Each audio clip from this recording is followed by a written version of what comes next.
Greg Burke was fired as leader of his son's Boy Scout troop and joins us right now. So, Greg, based on this news, the anticipation of this announcement, does the policy change encourage you to rejoin the Boy Scouts as an adult leader?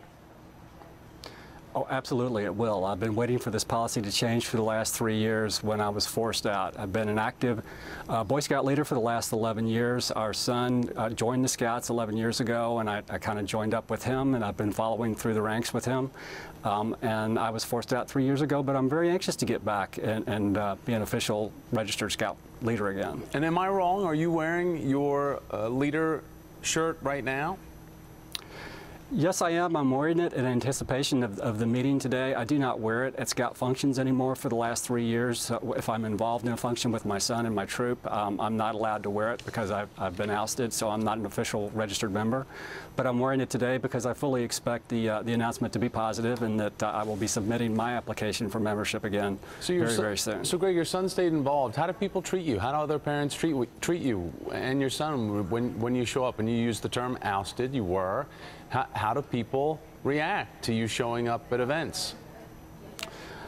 Very well. I received a lot of support from everyone within my troop, within my church. I continued on in many of the same roles that I had before I was ousted. I continued to serve as a merit badge counselor and do some of the things that I did previously when I was a registered leader.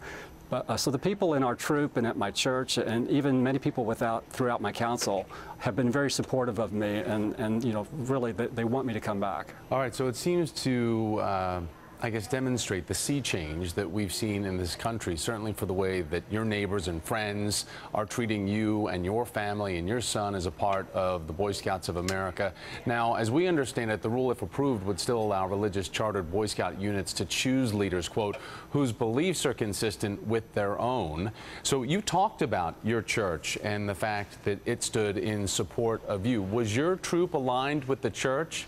And then would they support you coming back religiously under their tenets?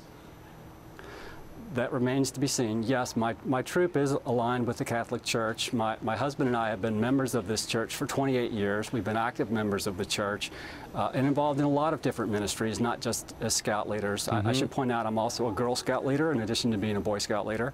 But the church, I think, would be welcoming me back, our particular parish. What we're waiting to see, however, is how the Archdiocese of Louisville and in fact, all of the Catholic Committee for Scouting comes down on this issue. There is another decision that has to be made, and how they might choose to have their own membership standards that would overlay kind of what's going to be out there for the rest of the Scouting organization. Greg, it sounds like you are quite the servant to your community for young kids there. Real quickly, though, you said you were a merit badge counselor. What is the hardest merit badge you've ever seen someone achieve?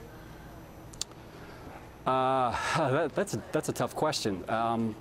You know, the one that gets a lot of the kids is personal fitness, because it requires a lot of record keeping, not because it's necessarily difficult to do, but really it takes at least 3 months to get that done, and lots of record keeping. If you're talking about a 12-year-old, 13, 14-year-old boy, to get them to keep those records, it's really challenging.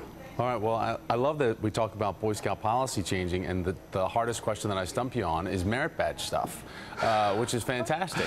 So I wish you the best of luck. That wasn't the question. That wasn't the question I was expecting. I get some hard questions, but yeah. Well, I'm sorry, I threw a curveball at you, but you did a great job, and we expect nothing but the best from you, as we hope you are going to be coming back to be a troop leader there for your son's troop, and also really great that you work with the Girl Scouts as well. Former Boy Scout troop leader Greg Burke.